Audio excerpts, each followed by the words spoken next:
Segundou, 19h10. Estamos chegando com mais uma edição do Só Prosa Boa, o podcast que aproxima você de bons exemplos e boas histórias. E por falar histórias, cara, tem história que vai falar aqui comigo hoje. Dr. Heráclito, um prazer recebê-lo aqui. Bem-vindo ao Só Prosa Boa, tudo bem? Tudo bem, Guilherme. É sempre uma satisfação participar de podcasts, de rádios, enfim, levar informações, né? Tratar de assuntos relevantes para o público. Quem é o senhor? Queria que você se apresentasse. Bom, é até interessante um pouco esse momento do podcast e a apresentação, né? Eu hoje, primeiro, sou nascido em Natal, mas agora cidadão jataiense, né? Recebi o título agora na última semana, com muito orgulho. E justamente isso, sou um advogado, tenho hoje 17 anos de formado, né? Me formei pela Universidade Federal do Rio Grande do Norte, também tenho especialização em pós-graduação nessa mesma universidade. E exerci a advocacia durante 10 anos em Natal e há cerca de 7 anos, exatamente foi em dezembro de 2018 que eu cheguei em Jataí, em Goiás, mudei de cidade, mudei de atmosfera, né, de atuação também profissional. Foi quando eu decidi, já era advogado há 10 anos, mas decidi focar no agronegócio, e a partir daí eu venho construindo essa trajetória como advogado do agro, né, ajudando diversos produtores rurais aí, não só de Jataí e região, mas hoje em dia a gente tem atuação no Brasil inteiro. Para você ter ideia, agora no nosso escritório, só que faço parte aqui, que eu sou sócio Amaral e Melo, a gente está com atuação até mesmo no Acre. Então, fazer o contrato mais distante que a gente acabou de fechar agora foi no Acre. Então, do Acre ao Rio Grande do Sul, onde tem produtor rural, a gente tem atuação, graças a Deus, né? Hoje em dia a tecnologia tem permitido isso também. E o nosso trabalho é esse, né? Eu sou um cristão, um homem de Deus, então tento conciliar minha vida profissional e pessoal também sempre estar colaborando de alguma forma aí na igreja, nos movimentos da igreja que eu participo, levando um pouco da palavra de Deus às pessoas. E do lado profissional, minha atuação é no agronegócio, defendendo os direitos dos produtores rurais aí, e é isso que a gente tem atuado sempre. Doutor, mas para o senhor chegar até aqui e em Jataí, teve um começo. Como é que você começou no direito? O que você decidiu? Falou assim, vou fazer direito. Rapaz, desde criança, né, eu tinha um carinho, assim, eu sempre me vi como da área jurídica. Como advogado, às vezes como delegado da Polícia Federal, eu pensava, sempre gostei muito de filmes de investigações, de FBI, de julgamentos, de filmes com júris, com esse tipo de coisa. Então isso sempre me aproximou. Meu pai também tem uma formação jurídica, né? Então também tem essa vivência e sempre fui muito ligado à área do direito. No ano mesmo do vestibular em si, eu fiquei meio na dúvida, sempre tive aquela, vou fazer direito sempre. Aí no ano de fazer a inscrição, perto de fazer, fiquei, será que faço direito, será que faço engenharia, medicina? Fiquei na dúvida nessas três, mas não, meu negócio vai ser a área jurídica mesmo, direito.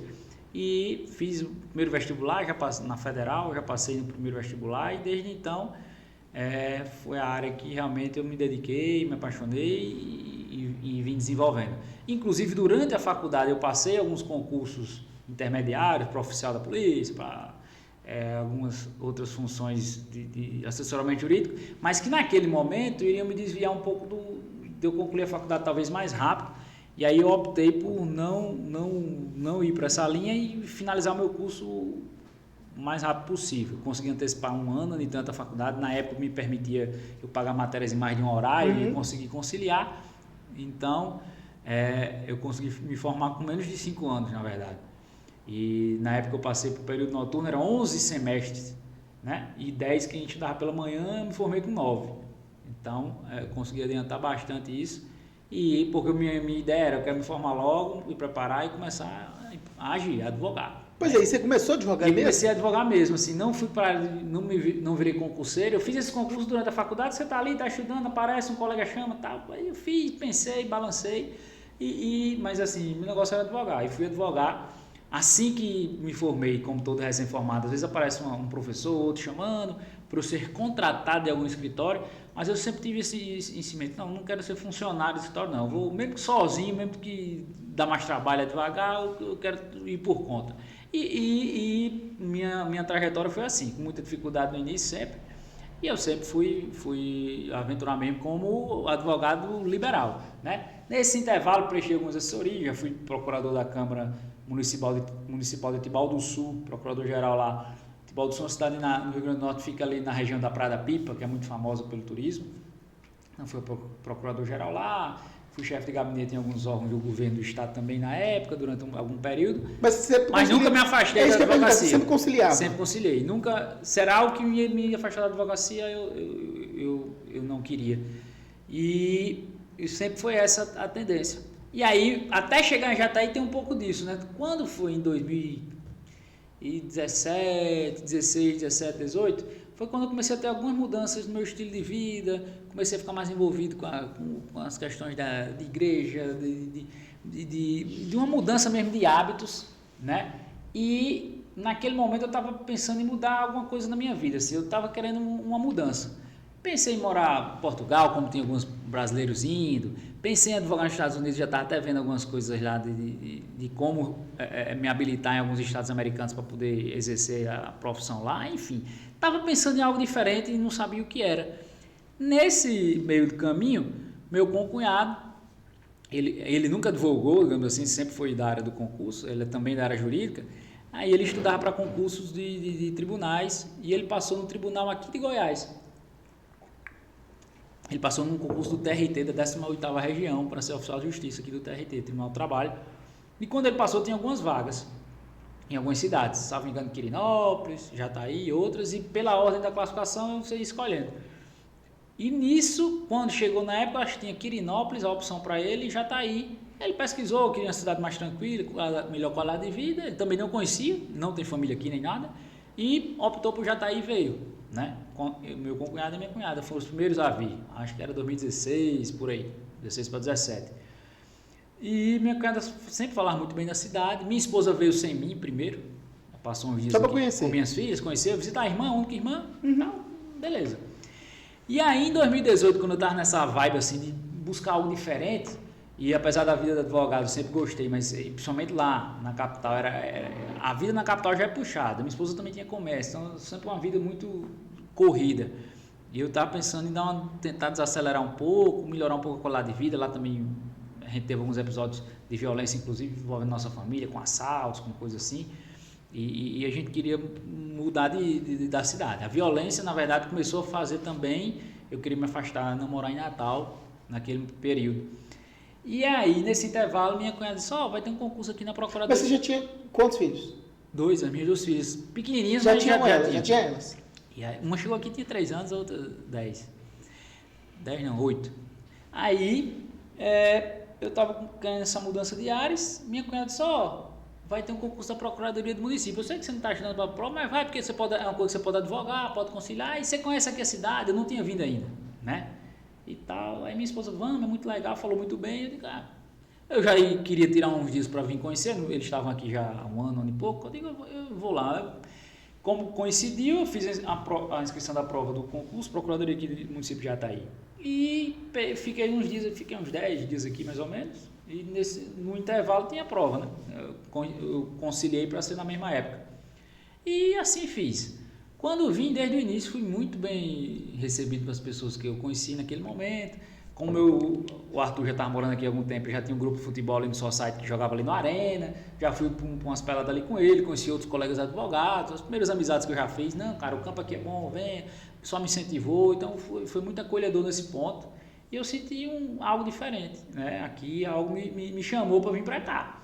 E acabou que eu não era concurseiro, mas em virtude dessa mudança de vida, quando minha cunhada falou nisso, aí eu comecei a estudar um pouco, dar uma revisada, então vou dar uma estudada para não fazer feio na prova, e aí apareceu um concurso para a Polícia Federal naquele mesmo momento e para cá. E eu acabei que eu fiz as duas provas, um final de semana eu fiz lá em Natal, no outro eu viajei e vim fazer o daqui.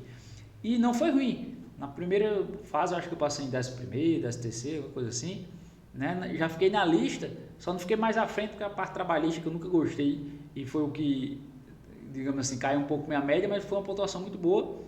E aquilo foi um despertado. Rapaz, eu fazia tempo que eu não fazia prova, estava enferrujado. Isso aqui já mostra que tem algo para mim nessa cidade aqui. Independente se eu vou passar ou não, mesmo que eu passe não seja chamado de imediato, aquilo foram sinais e eu, como acredito muito nas coisas de Deus, eu coloquei isso em oração e ele foi me dando outros sinais durante esse meu pensar em decidir vir. E um deles foi um sinal muito forte e me fez essa minha visita aqui na época, acho que era outubro de 2018. Entre outubro de 2018 e dezembro, no intervalo de 60 dias, um turbilhão de coisas aconteceu para mim lá em Natal. Inclusive uma pessoa apareceu querendo comprar a loja da minha esposa, do jeito que estava, com tudo estava dentro, do preço que eu pedi, o cara pagou e eu digo, até a loja dela, porque eu disse, posso até ser que eu seja chamado do concurso, ou se não for, posso começar a advogar até ser chamado e ir, mas como é que você vai desfazer de uma loja funcionando, que tem, ela vendia flores, mas trabalha com evento, tem evento fechado para frente, não pode encerrar, porque tem que cumprir os contratos, e não estava ruim para fechar as portas, então tinha que ser alguém que quisesse tocar o negócio. Isso aqui é um ano e meio, parece uma pessoa que do nada.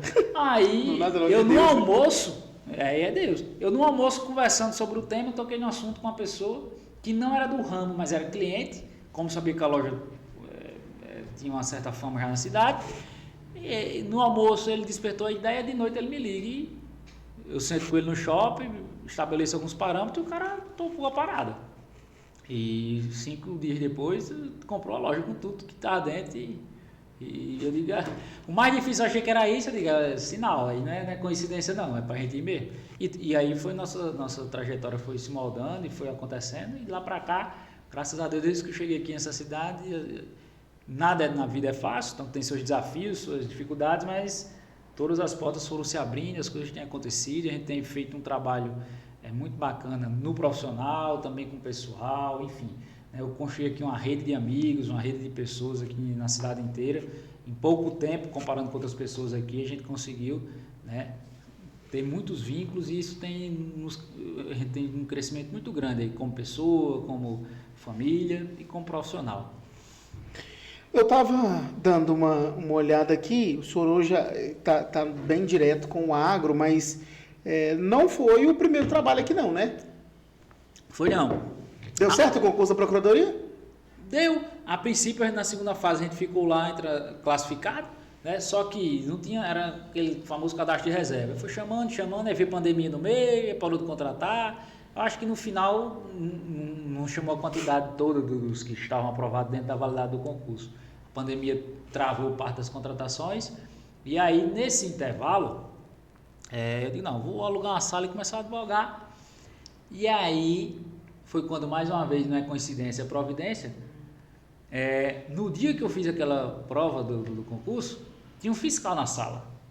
E esse fiscal, por debaixo do colete da UEG, na época, acho que não era nem a FGL, ou era o FJ, o colete, não lembro, mas era onde estava fazendo a prova, e aí ele por debaixo do coletezinho tinha uma camiseta normal, e a camiseta tinha um determinado símbolo, e aquele símbolo ficou na minha mente. Quando eu saí da prova, fui tentar descobrir o que era uma determinada igreja aqui da cidade. Eu disse, quando eu voltar aqui, eu vou visitar esse local. E aí, assim fiz. Quando eu voltei em dezembro, visitei, procurei esse local, era realmente uma igreja, a Igreja Fonte da Vida, e comecei a frequentar, sem conhecer ninguém, mas as pessoas, desde o primeiro momento, da onde, me acolheram super bem, e me enturmei lá na igreja por pouco tempo, acho que 90 dias que eu estava na igreja, parecia que eu estava muitos anos aqui, e isso é um ambiente social que acaba ajudando você a se adaptar naquela nova cidade, e foi muito importante nesse momento, independente da parte espiritual, a parte também social, de interagir com as pessoas, foi importante. E aí, nesse intervalo, poucos meses que eu estava aqui, surgiu um fato novo, que foi uma situação envolvendo a Câmara Municipal, onde alguns vereadores foram afastados, e alguns suplentes assumiram o mandato de vereador. E dentre os suplentes estava o pastor, o dirigente da igreja que eu frequentava. Que eu não sabia, como eu não morava aqui, óbvio, não sabia que ele tinha sido candidato, nem que era suplente, não sabia de nada.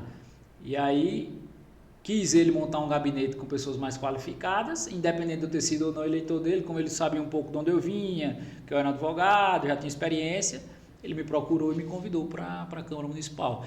E aí, foi o primeiro ambiente onde eu comecei realmente a aparecer como profissional. Aí na Câmara, na assessoria jurídica lá, a gente teve um trabalho muito bacana aí nesse processo, que a Câmara nunca tinha feito um processo de cassação de vereadores, e nós seguimos as diretrizes do Judiciário, do MP, a legislação, aplicamos o que tinha de correspondência nacional adaptamos a nossa realidade aqui e a coisa aconteceu, tentaram... O Conselho de Ética chegou a ser criado naquela época, né? Não existia Conselho de Ética. Existia, mas não... Pro forma, né? Pro forma, né? Porque não tinha processo, então não funcionava, não tinha denúncia contra... Né? Foi o primeiro, digamos assim, fato a ser apurado por um Conselho de Ética mesmo aqui na Câmara e processo instaurado de afastamento de vereador os primeiros. Então, nós seguimos à risca, teve as dificuldades que um processo desse envolve, jurídicas e políticas e de pressões e tudo mais, mas conseguimos aí, na assessoria do presidente do Conselho na época, o vereador pastor Luiz Carlos, conduzir isso da melhor forma. E sempre dificuldade também é momento de oportunidade. Então, no momento daquelas dificuldades e bombardeios, eu acabei me destacando porque viram que a nossa condução, como a gente conduzia algo tão complexo, né? E algo que nunca tinha sido feito lá. Né? Até um dos envolvidos uma vez numa determinada reunião disse, isso aí não vão dar conta de fazer não, porque a Câmara nunca caçou ninguém, esse processo nunca foi ouvir isso aqui, a Câmara de Jataí não tem condições de fazer isso. A fala de um deles. Né? E depois nós mostramos que existe lei, existe um procedimento a seguir, não é porque nunca foi feito que não pode ser feito. E é possível fazer e foi feito. Então, esse foi o start nosso, independente. Eu não votei nem no vereador que eu era assessor dele, nem nos outros. Não tinha nem amizade, nem inimizade com ninguém. O trabalho foi técnico. Estava na lei, MP, fazendo as recomendações, o judiciário também, a gente seguiu. Não tinha nada contra nem a favor com nenhum deles, nem amizade, nem inimizade, era novo na cidade, então nem com eles, nem com 40, não tenho 40 aqui. Trabalho técnico, está na lei, estou seguindo, está aqui, tem as provas, seguiu. E tão técnico que nem o vereador que eu assessorava, eu votei nele, né? Então me chamou pelo conhecimento jurídico. E assim foi. E nesse intervalo conheci lá mesmo o Procurador-Geral da Câmara, que era o Leonardo Amaral na época, me conheceu nesse processo todo, viu nossa condução. E aí foi quando ele depois me chamou para, particularmente, integrar o escritório, que já era um escritório de muito renome, consolidado na região.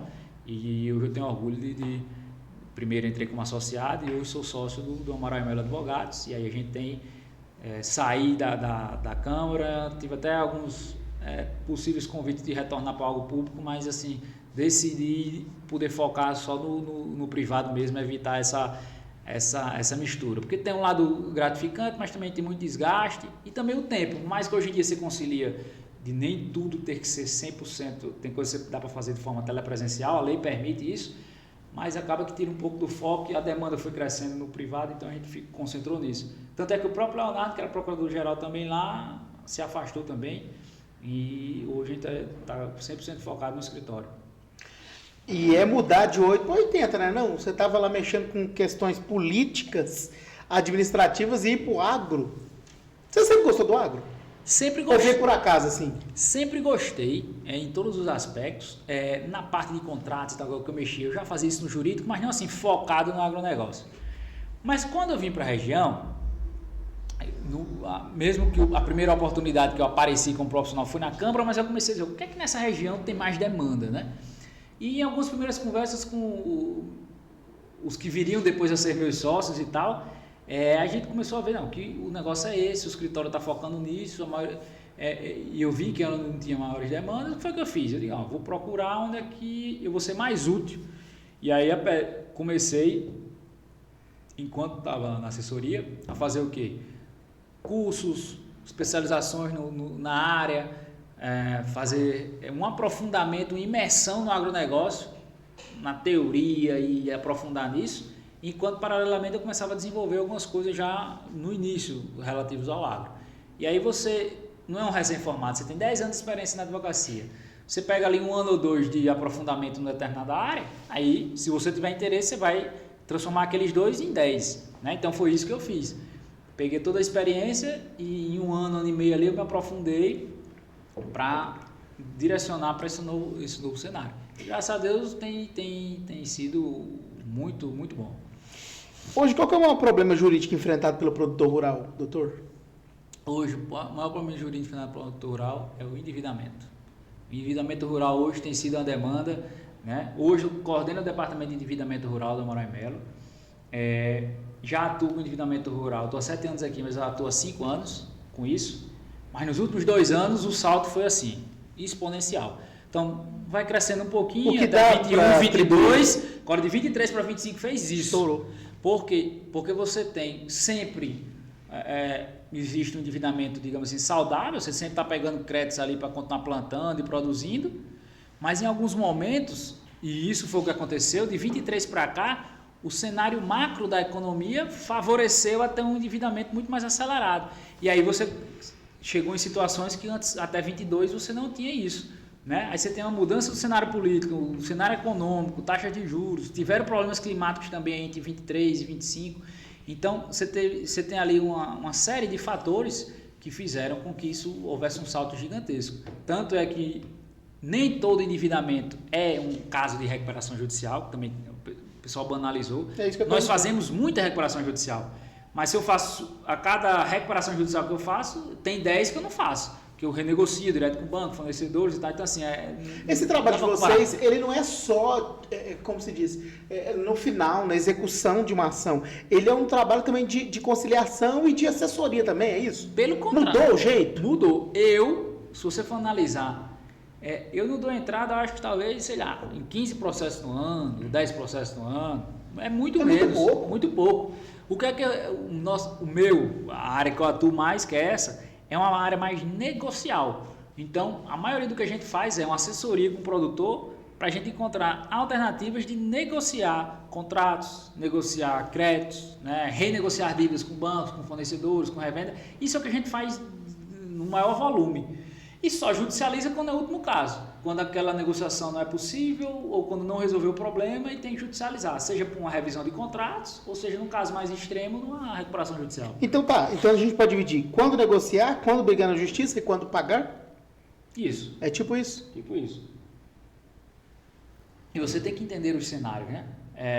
A maioria dos produtores rurais, eles têm como, digamos assim, diferentemente do que os críticos falam, a maioria dos produtores rurais são honradores dos seus compromissos, quer pagar, quer resolver e quer fazer a coisa acontecer. Só que existem circunstâncias que não permitem. E às vezes a pessoa diz, mas o cara tem uma fazenda, tem isso, aquilo, outro, e na hora de pagar a conta, eu tenho produtores rurais sentados na minha mesa, só eu vendo essa fazenda aqui e pagar a conta para não ter problema com o banco. Só que não vende. Põe a venda, não aparece a proposta, põe a proposta, mas às vezes não é condizente. Se o cara quer comprar a fazenda, mas quer parcelar demais, se eu alongo essa dívida do banco, a dívida não é sem juros. Então, na hora que eu negocio mais 5 anos aquela dívida, os juros vai junto com metade do valor da parcela, você não consegue pagar a conta, era diferente. Você vender uma fazenda de 20 milhões à vista, você paga muita conta. Você vender uma fazenda de 20 milhões em 5 anos, de 4 milhões, aí os juros em cima das dívidas que você tem, a conta não fecha. Então, tem casos e casos. E chega em situações em que você tem que realmente, é possível realinhar. Tem cliente meu que eu achei que ia passar um ano para vender e um mês vendeu a fazenda. Chegou, pegou lá o valor, chegamos no banco, negociou, resolveu a parada, está resolvida a dívida dele. Tem uns que não precisam vender, mas tem muita dívida no curto prazo, você renegocia ali, você dilui isso no tempo, 3, 4, 5, 7 anos, 10 em alguns casos, e você consegue sair só com a sua produção, sem vender nada. Cada caso é um caso. Mas assim, tem gente que não tem jeito.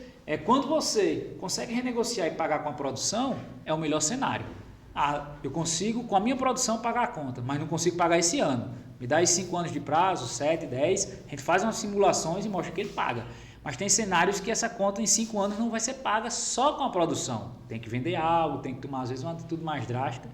E aí é o caso de judicializar às vezes. Caso climático é um dos problemas que acarreta aí no endividamento? Questão climática? Questão climática também. Aí a pessoa vai dizer, mas a questão climática sempre teve, por que agora tem mais recuperação judicial do que antes? Porque é o seguinte, você tinha uma quebra de safra em 2020, e aí você não dava conta de pagar seu financiamento, você chegava para o Banco do Brasil, vamos renegociar, e o Banco do Brasil lhe dava 10 anos para você pagar aquela conta, ou 5 anos que fosse, com juros de 10, 12, 13% ao ano. E aí, você chega hoje na mesma situação e vai negociar uma dívida dessa no qualquer banco, estou citando aqui, Banco do Brasil, mas Sicoob, Sicredi, Banco do Brasil, qualquer um, você vai lá renegociar, ele vai lhe dar essa mesma dívida em 10 anos, 18, 20, 23, eu já peguei contrato de 33% ao ano. Que é isso?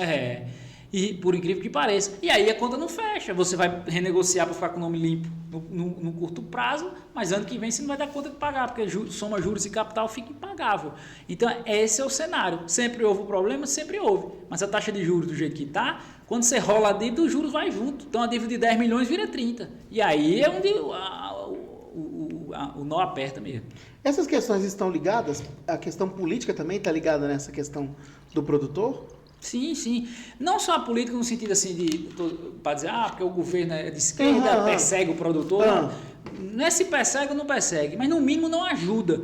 Não ajuda como deveria ajudar, porque o agronegócio é uma indústria diferenciada, ela é uma indústria a céu aberto, ela tem peculiaridades. Então eu não posso tratar um produtor rural igual eu trato uma indústria urbana, porque a indústria urbana, vou fazer só a produção ali, é intacta, está do mesmo jeito e as variáveis do agro não. As variáveis, inclusive, macroeconômicas também. Então, assim, a política, no geral, não só poderia estar ajudando mais, mas a política econômica está refletindo. É nítido. Então, existem estudos, não é achismo, mostrando que no momento em que há a elevação da taxa de juros, necessariamente 6 meses depois, há uma elevação dos pedidos de recuperação judicial no país inteiro, em todas as áreas, não é só no agro, não. Certo?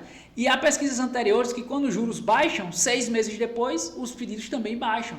E por que isso? É porque é lógico, se eu chego para um banco e renegocio com taxas de juros aceitáveis, eu alonguei minha dívida, eu tenho prazo para pagar, eu dou conta de pagar. Agora, se eu chego no banco e faço uma simulação e vejo que a parcela está maior do que o que eu vou ter condição de pagar, ou eu paro, ou vou falência, ou vou ter uma recuperação judicial para não parar meu negócio. E é mais ou menos essa a linha. E isso existe não é só no agro, é em todos os setores da economia. Tem pesquisas do Serasa, de outros, fazendo uma ligação, e o prazo é esse, é 6 meses. A elevação acentuada da taxa de juros, 6 meses depois, eleva RJ. E aí você vê que o cenário macroeconômico totalmente influencia nisso. Ô, doutor, agora a gente tem muitos produtores que estão buscando as holds, né? E vocês também atuam nesse segmento, e por que e para quem realmente vale a pena? Vamos lá. A holding já está numa estratégia o quê? De organização do seu negócio, né? Uma forma de você melhorar o seu patrimônio, ter uma proteção jurídica com relação a isso, e em alguns casos também planejamento tributário. Então a holding, se eu fosse fazer assim um resumo rápido, ela serve basicamente duas coisas: uma proteção patrimonial, e quando eu falo proteção patrimonial é proteção e um planejamento futuro desse patrimônio para heranças, para herdeiros e tal, e também um trabalho tributário. Eu posso, através de uma holding, ter diminuição na carga tributária, dos impostos que eu vou pagar.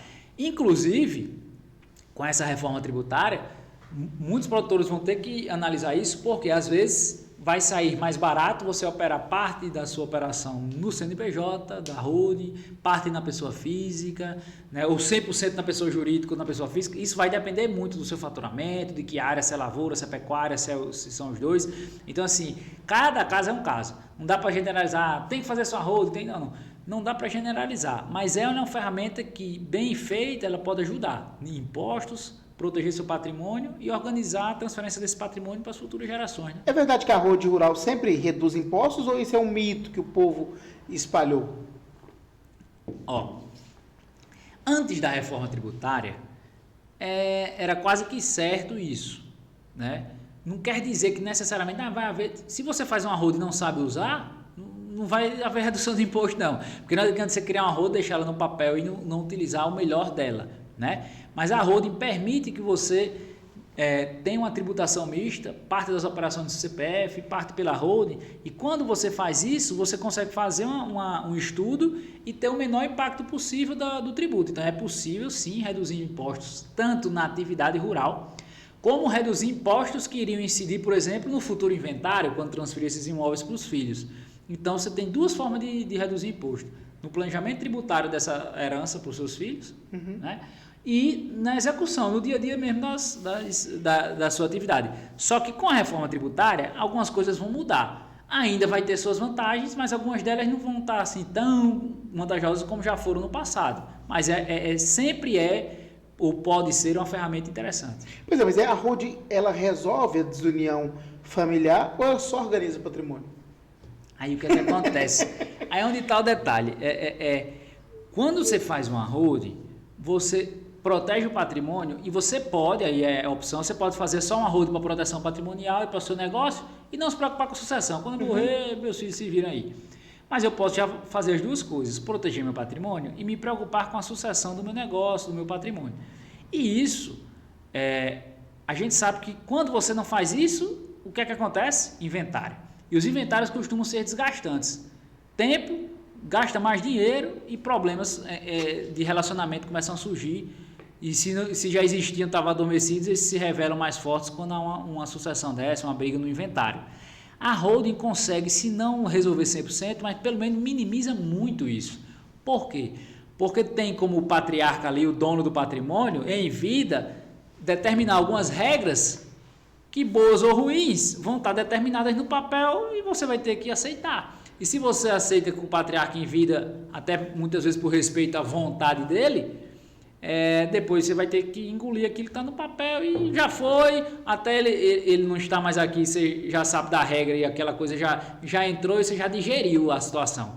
Agora, o que a gente costuma ver você não faz um planejamento patrimonial e sucessório, o patriarca falece de repente e você não tem essas determinações, as regras claras, aí e não tem mais aquela figura que impunha respeito, aí começa a ter realmente uma degradação cada vez maior daqueles núcleos familiares, problemas maiores começam a surgir. Então a holding, além de organizar patrimônio e essa transferência, né, ela serve como, se não eliminar 100%, ela reduz muito os problemas familiares que podem surgir nesse futuro inventário quando você não faz a holding. Pois é, o produtor rural ainda tem preconceito em procurar advogado para questões preventivas, ou você acha que já melhorou muito e tem melhorado? Ou só procurando que a situação tá difícil? E qual que é a dica que você deixa? Já melhorou muito, né? Mas ainda não só o produtor rural, o brasileiro, como um todo, deixa as coisas para a última hora ou quando o calo aperta, né? Quando a dor chega, que ele procura.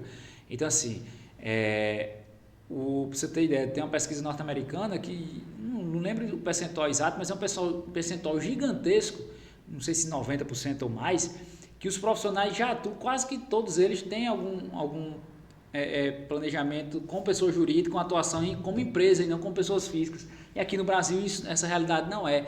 A maioria já faz o quê? Já tem essa programação prévia, uma prevenção. Então no Brasil, nos cenários gerais, isso não existe, a prevenção tem melhorado e o produtor rural tem melhorado sim, buscar isso, mas ainda é menos, né? E a dica que a gente diz é prevenir sempre é melhor em tudo. Se é na saúde e na doença também, é melhor prevenir do que curar o problema depois.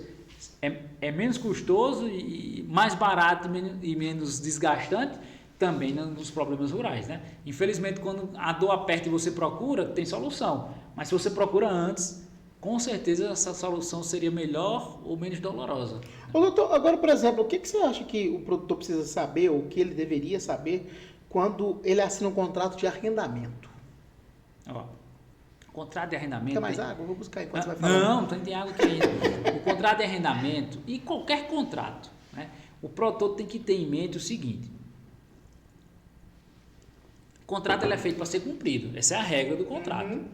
Mas, e quando ele é cumprido, ninguém reclama e está tudo bem. E se acontece um problema? E se houve um descumprimento desse contrato? É aí onde você começa a ver as falhas ou não daquele instrumento, seja de arrendamento, de compra e venda, de qualquer coisa. Então, assim, seja contrato de arrendamento, compra e venda de imóvel rural, o que for, procura uma assessoria. Porque tem, às vezes, uma pequena cláusula ali, pequenos detalhes que você deixa passar, que vai lhe dar um problema muito sério no futuro, né? E se tratando de arrendamento, primeiro passo, estar bem delimitado, né? Prazos, formas de pagamento, formas de medição, porque geralmente esses arrendamentos são quantidade de sacas por hectare, então é importante que isso esteja claro, porque, por exemplo, eu já vi arrendamento que o arrendador estava querendo cobrar as sacas por hectares de toda a área, quando a área de lavoura era menor. Por exemplo, você tem uma área de 500 hectares, 300 de lavoura, e o contrato deveria estar claro que eram, por exemplo, 15 sacas de hectare vezes a área de lavoura.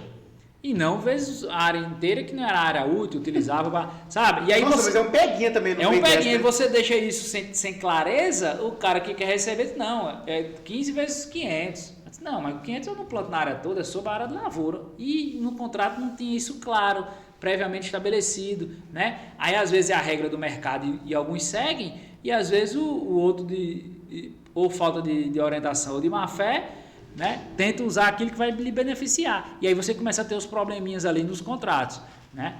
Outra coisa importante, você está atento na parte da renovação dos contratos. Existem alguns prazos que devem ser seguidos para você fazer uma notificação prévia quando você não quer que aquele contrato seja renovado, e se você não segue o contrato, o dono da área pode ser prejudicado e ter uma renovação forçada. Então são detalhes que muitas vezes pega a pessoa de calça curta. E outro, que é um principal, que vai ser muito afetado agora com esse cerco cada vez maior da Receita Federal, o cruzamento de dados, a tecnologia. É muitas vezes você fazer contrato de arrendamento, e você pega o contrato de arrendamento como ele seria, e muda lá o título e põe de parceria rural. E por que muitos produtores fazem isso? Na prática é arrendamento, na realidade, as cláusulas lá estão igual no arrendamento, você só muda o nome para parceria rural e alguns detalhes lá. E isso para visando a possível economia tributária, para quem vai receber o arrendo não ter que declarar aquela receita como fosse tipo um aluguel e não pagar um imposto de renda sobre essa receita. Só que isso a Receita Federal tem identificado alguns falsos contratos de arrendamento ou de parceria que na verdade são arrendamentos e tem cobrado o valor retroativo com juros e multa. Então tem que ter bem cuidado. Se for fazer arrendamento, bem identificado o arrendamento. Se for parceria, que esteja bem identificado também esse tipo de situação, né? E existe contratos de arrendamento que podem ter alguma variável, alguma situação assim, pode ter alguma parceria que tem algum valor fixo, que não costuma ser, geralmente é um arrendamento, mas tudo isso tem que ser visto com cautela, porque um contrato mal feito de arrendamento pode ensejar uma simulação de parceria e vice-versa, e aí você tem um contrato mal feito de parceria, pode ensejar um arrendamento simulado. Então a dica é, procure um profissional de sua confiança. Pois é, eu ia falar isso. De novo, a gente fala naquela história do prevenir, porque é melhor que remediar, não é, doutor? Com certeza. Teve um caso recente, há 1 ano e meio no escritório, que a pessoa não preveniu, fez um contrato de compra e venda de uma determinada área e deixou uma cláusula lá que não poderia existir no contrato de longo prazo. E aquela cláusula permitiria, em tese, o vendedor desfazer o contrato do cara. E ele já tinha comprado a área, aberto lavoura, investido, plantando, tá, e correndo o risco do cara desfazer o contrato com ele já tendo pago mais da metade do contrato. E nos procurou, a gente conseguiu reverter a situação, evitou a perda do contrato, fizemos um aditivo corrigindo essas cláusulas, mas isso causou uma grande despesa a ele, porque ele teve que fazer um ajuste, teve que gastar dinheiro com o advogado, gastou dinheiro com o vendedor da área para poder fazer uns ajustes no contrato e ele não rescindir tudo. Enfim, uma despesa desnecessária. Ele gastou 100 vezes mais do que gastaria se ele tivesse procurado uma assessoria na hora de elaborar aquele contrato. E fez de qualquer jeito, pegou um modelo na internet que um contador deu a ele e não teve esse cuidado. E a gente fala sempre, às vezes você vai trocar o carro, compra um carro ali de 100, 150 mil, leva no mecânico, leva numa pessoa que conhece, pode olhar se tem defeito e tal, antes de comprar. E você compra uma fazenda de 10 milhões e não leva no advogado para ver se os documentos estão certos. Você está entendendo? É verdade, é questão lógica mesmo. É questão lógica. Você compra um imóvel de 2, 3 milhões e não leva para ver o documento, se o cor do cartório está certinho e tal. E vai comprar um carro de 50 mil e leva em 3 pessoas para olhar. Sabe? Então, é esse o cuidado que você tem que ter antes de fechar o negócio. Também, né? Passa por isso, né? É cultural. Mas cultural, mas está rompendo, tem mudado. Vamos chegar procurado, mas vamos chegar lá. Né? Tem que melhorar isso em tudo. Quando a gente fala produtor rural, porque é a área que tatua mais, né? O brasileiro tem essa mania de resolver o problema depois que a bomba estoura. Mas tem mudado, as novas gerações estão vindo aí, estão ajudando, para a gente mudar um pouco isso e prevenir mais. Doutor, teve um caso assim que você lembra que foi o mais emblemático nesse tempo seu de advocacia aqui no agro? Você falou, não, esse aqui vai... Rapaz, olha, tem casos, pra você ver como conta aí pra nós. Como é interessante. Tem alguns casos que você diz, isso aqui não vai ter jeito. E depois você acaba dando jeito no trem. Você diz, nossa, nem eu acreditava ali com um percentual muito baixo do êxito nessa demanda. Em outros que você acha que o êxito ele é quase que certo e você se depara com situações que é difícil até de você explicar ao cliente. Então, assim, tem alguns fatos que são no mínimo curiosos, né? Por exemplo, tem algumas demandas que você faz que envolvem grupos familiares. A maioria do agro trabalha com grupos familiares. E nós fizemos uma defesa numa determinada ação de execução onde 3 irmãos eram executados, né? E eu era advogado dos 3 irmãos e fiz as 3 defesas, né? Que doideira! Dessas 3 defesas, 2 caíram para o mesmo juiz e uma caiu para um juiz diferente. Tudo bem, lá de Rio Verde. Até aí não seria o mais icônico da coisa. A situação era que envolvia onde os devedores tinham um determinado crédito com o credor. E a gente queria uma compensação desse crédito, né?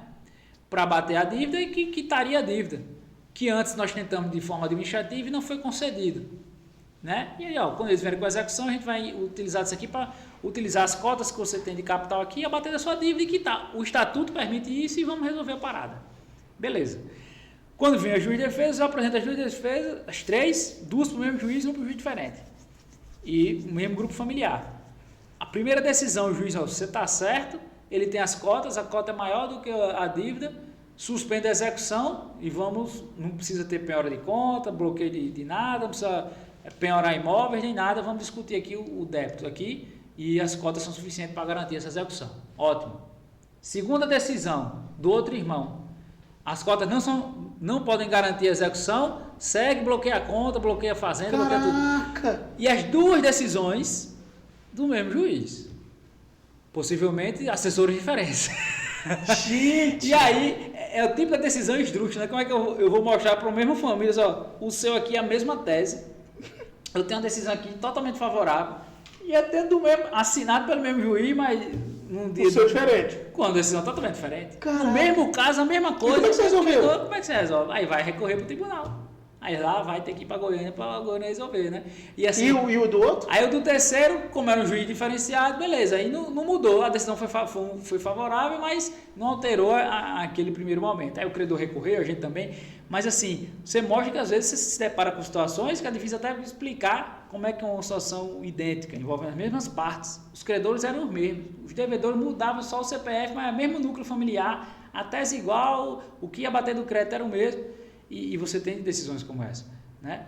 E teve uma agora que essa é icônica também, um caso de recuperação judicial, onde nós apresentamos um casal de produtores rurais, toda a documentação na época, existia uma documentação que por culpa dos produtores e da contadora, eu expliquei, eu vou entrar, essa documentação ela não está 100%, mas existem decisões que podem isso ser...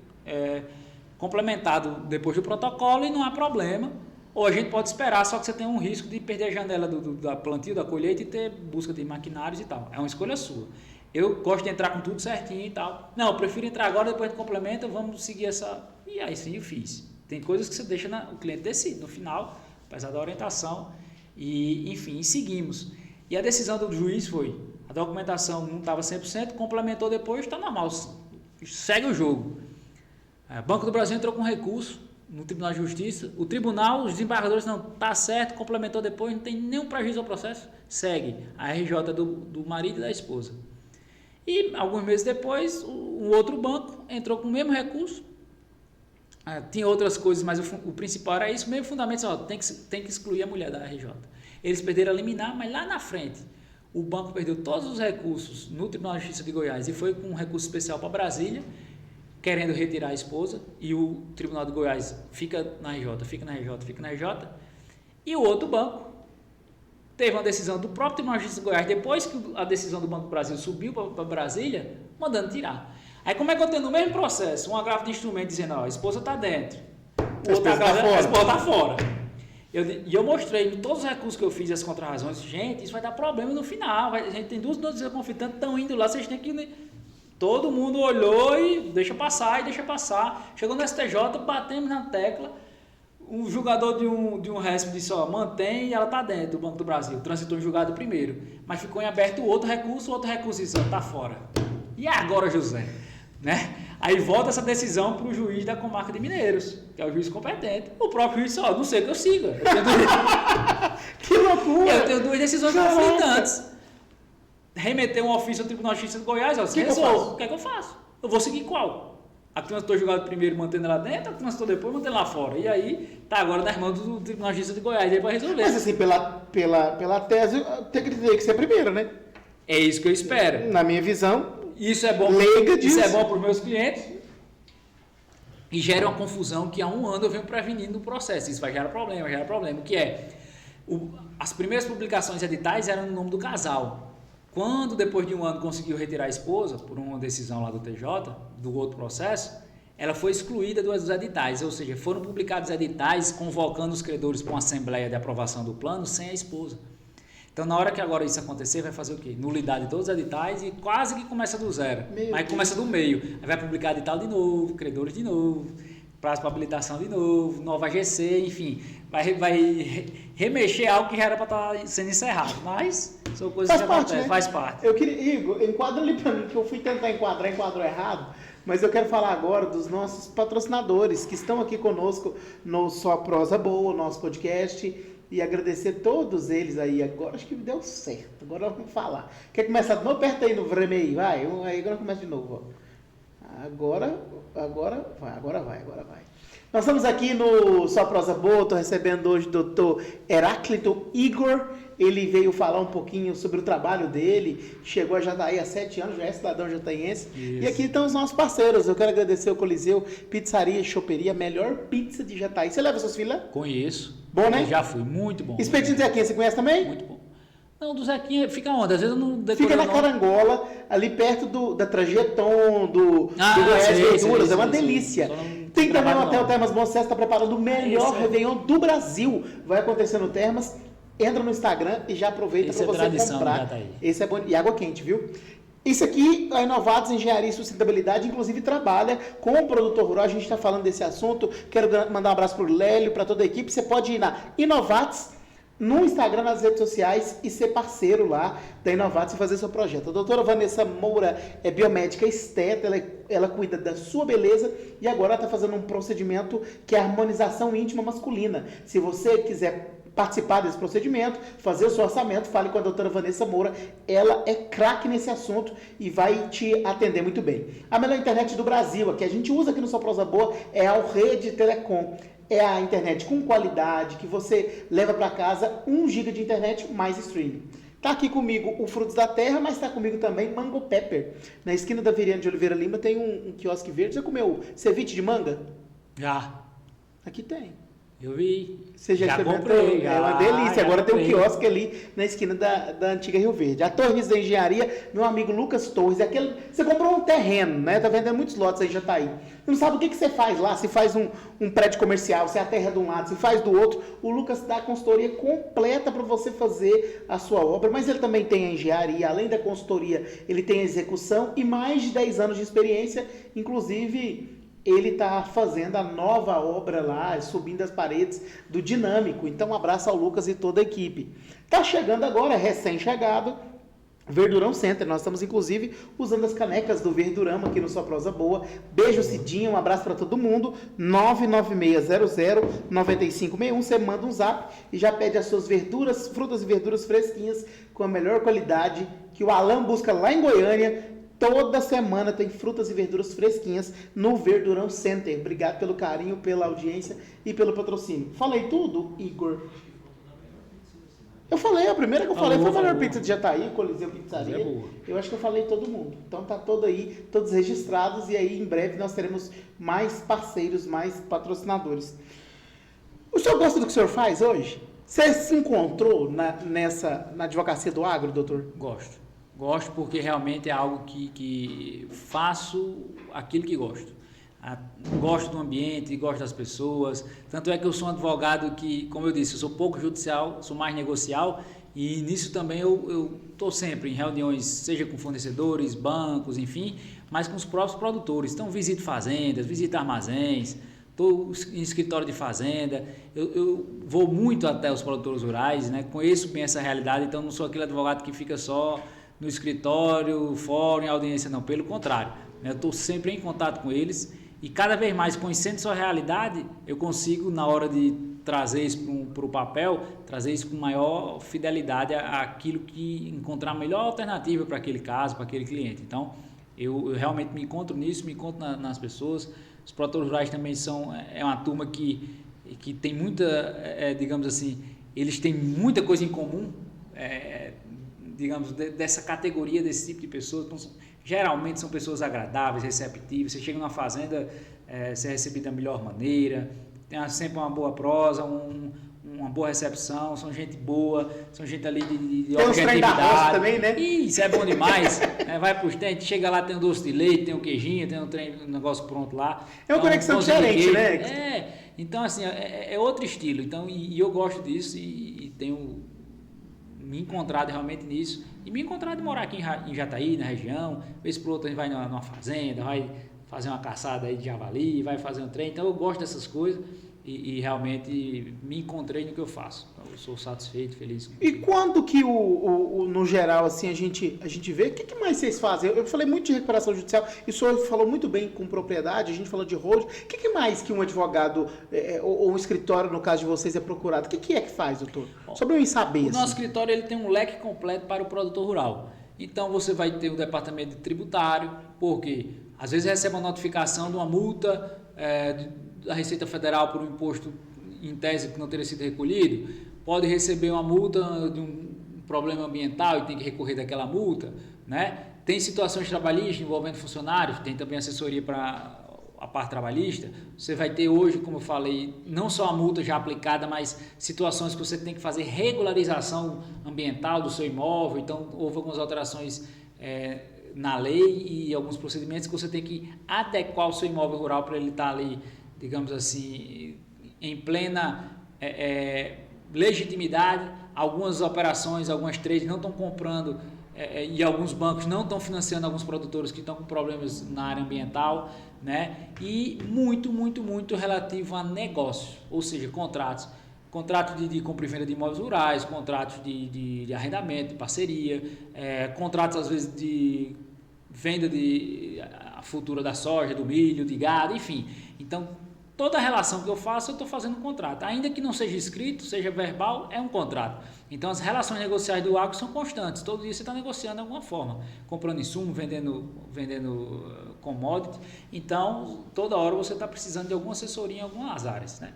Então, a parte contratual é muito forte, independente da parte do endividamento.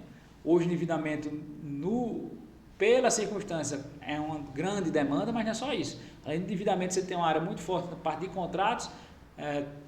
Trabalhista no agro, geralmente você tem menos demandas, porque você tem uma força de trabalho mais especializada e muito tecnologia envolvida. Então, em comparação com a indústria, você tem muito menos funcionário. Mas a parte tributária é muito importante. Toda hora você tem algum problema tributário para resolver, ou hoje em dia já começar um planejamento tributário para prevenir e pagar menos. Que legal, tem jeito de fazer isso? E tem jeito de fazer isso. A parte de ambiental também tem sido algo que as pessoas têm começado a fazer também, esse trabalho de regularizar, de prevenir antes que venham as multas aí gigantes, né? E outra parte também que a gente faz bastante, além de holding, que é a prevenção e endividamento e contratos, é também muito inventário, né? Uma vez por outra você acaba tendo que fazer, mesmo que haja um acordo, você fazer aquilo de forma consensual, mas mesmo que haja acordo entre os herdeiros, você tem que fazer, ainda que no cartório, mas você tem que formalizar aquele acordo, e muitas vezes a gente faz inventários de grupos familiares rurais para conciliar, fazer a divisão ali daquele patrimônio. Então, é um trabalho que sempre tem, sempre existe. Você acha que é um caminho da advocacia essa conciliação, no geral? A gente fala muito do agro, o senhor falou que tem poucas ações que entram, mas no geral a advocacia evoluiu para essa conciliação? Evoluiu. Porque o senhor tem experiência em outras áreas, né? Ainda tem coisas mais tradicionais, né? A gente mesmo na faculdade, você aprende na faculdade a litigar, a dar entrada em processo, né? Isso tem mudado um pouco, as faculdades têm mudado um pouco isso, e justamente para mudar essa visão. Porque o processo ele existe, deve ser utilizado, mas se eu posso resolver antes de judicializar, é muito melhor. Às vezes não é a solução que eu imaginava, mas também da mão do juiz pode sair tudo. Então, às vezes pode ser 100% o que você quer, 100% o que a outra parte quer, ou não ser o que ninguém quer. Uma decisão que não vai agradar nenhum dos lados, e acontece. E quando você faz a composição, cada um cede um pouco, pode não ser exatamente aquilo, mas pelo menos você já sabe o que é. Então, as pessoas têm cada vez mais acompanhado o judiciário, principalmente com esses grandes temas envolvendo o STF. Então, se no STF saem umas decisões que você não acredita, você imagina no judiciário em todo o Brasil. Óbvio que o judiciário todo não é assim. você tem no judiciário, a gigantesca maioria das decisões seguem leis, seguem determinações, mas vez por outra você é surpreendido com coisas que você diz, nossa, e aí você pode evitar esse problema conciliando, resolvendo de forma negocial. E não é só a decisão ruim, mesmo que a decisão seja boa, se ela demora demais, ela perde o sentido muitas vezes. Então, assim, uma decisão boa, mas que demorou 5, 6, 7 anos, perdeu o sentido. E se você tivesse resolvido aquilo ali com 2, 3, 4, 6 meses, sentado numa mesa e resolvendo o problema, era muito melhor, né? Menos problemático, às vezes menos traumático, menos custoso. Acho que a vida também caminha para conciliação. Você falava de Deus ali, mas até a vida, os conflitos que não são jurídicos também precisam caminhar para essa conciliação. Até essa própria separação. Tal. Isso, quando você consegue fazer aquilo de uma forma consensual, ela é sempre melhor e menos sofrida do que no embate. Tanto quando você vai para o embate em qualquer área da vida. Você tem um desgaste físico, mental, né? E você tem um desgaste financeiro. Todo embate é mais custoso do que uma resolução consensual. Então, todo mundo ganha com isso. Queria aproveitar para agradecer a sua participação com a gente. Estamos 1 hora conversando, acredita? Não, passa tão rápido, né? Passa rápido. Acho que não podia ficar umas 2 aqui. Mas é o nome do programa, Prosa Boa. Prosa Boa. Queria aproveitar para te agradecer. Eu acho que eu sou um cara que chegou para agregar muito com a nossa cidade, é um profissional e tanto. Serviu o Jataí também no momento que nós precisávamos, lá com a Câmara de Vereadores, e agora contribui com outra área que a gente ama muito, que é o agro, que é o orgulho dessa cidade.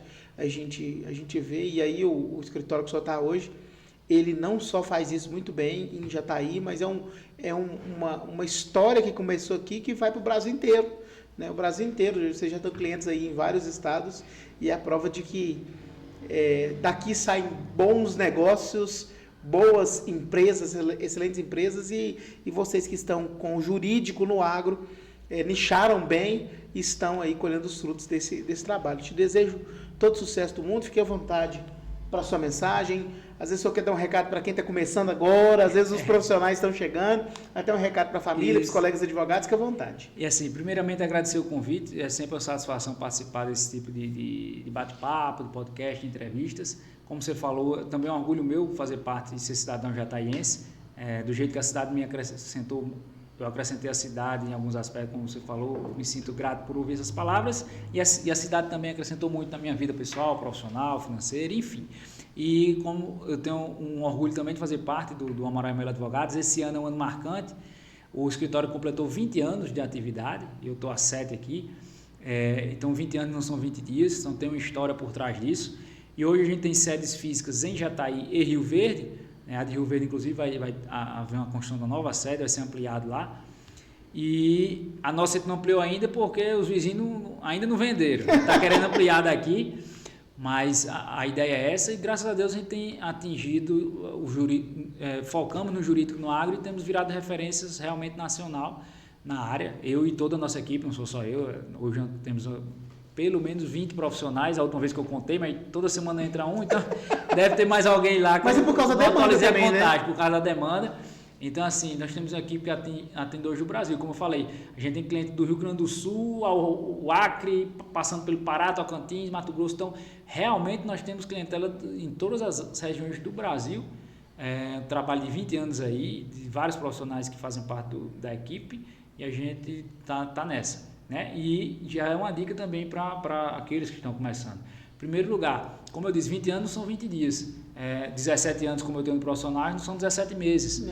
Então, às vezes, a pessoa vê a pessoa colhendo os frutos hoje e quer colher aqueles frutos sem passar por quê? Pelo processo. Tudo na vida pessoal, na vida espiritual e financeira também, e profissional tem um processo nisso. Então, sua hora vai chegar. Você tem que fazer por onde? Se preparar, estudar, se especializar, escolher a área que você vai atuar em qualquer área, seja advocacia, engenharia, enfim.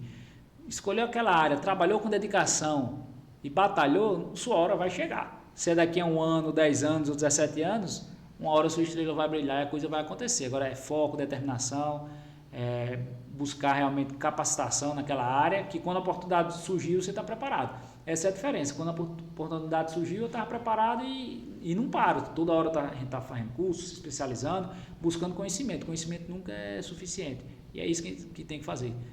Jovens advogados ou jovens em qualquer área. Busca, corre atrás que sua hora vai chegar. Abraço à família? esposa, aproveitando, pras não filhas. pode esquecer. Seu pai deve estar assistindo a gente, Um abraço aí para toda a família, né? Meu pai, minha mãe, todas minhas filhas, minha esposa, enfim, todos aqueles que nos acompanham sempre, né? E todos os amigos aqui de Jataí, região, que têm acompanhado sempre a gente. Um abraço, obrigado, viu? Um abraço, satisfação. Gente, então vamos embora. Nós chegamos ao final de mais um episódio. Agradecer mais uma vez ao nosso time de parceiros aqui do Só Prosa Boa. Eu volto na próxima terça-feira com mais um episódio.